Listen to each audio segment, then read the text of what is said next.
আজ সন্ধ্যায়ও ঢাকায় ভূকম্পন অনুভূত হয়, অর্থাৎ এ দিয়ে এ নিয়ে প্রায় ৩বারের মতো এই ভূকম্পন অনুভূত হলো এবং আশঙ্কা করা হচ্ছে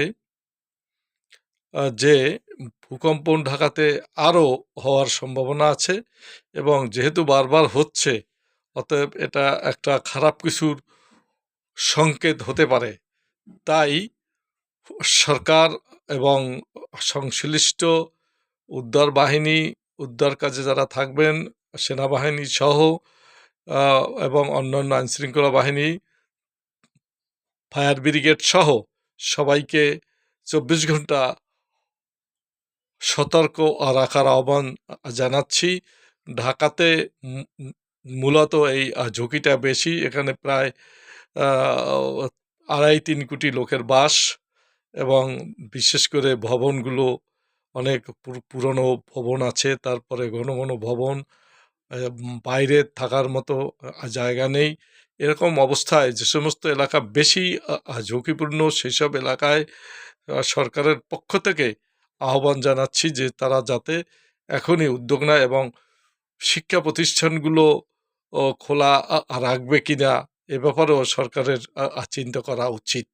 এবং সেটা যদি কোন কোন এলাকায় এরকম শিক্ষা প্রতিষ্ঠানগুলোর বিল্ডিং খারাপ অবস্থায় আছে, সেগুলো চিহ্নিত করে সরকারকে এখনই পদক্ষেপ নেওয়ার আহ্বান জানাচ্ছি।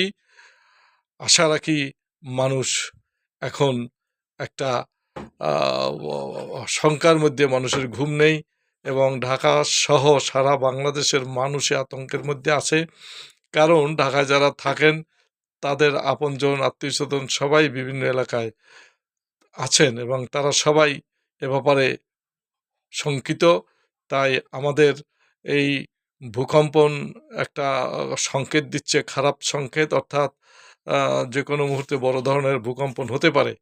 তাই শিক্ষা প্রতিষ্ঠান সহ যে সমস্ত ভবনগুলো অনেকটা মানে অনেক আগের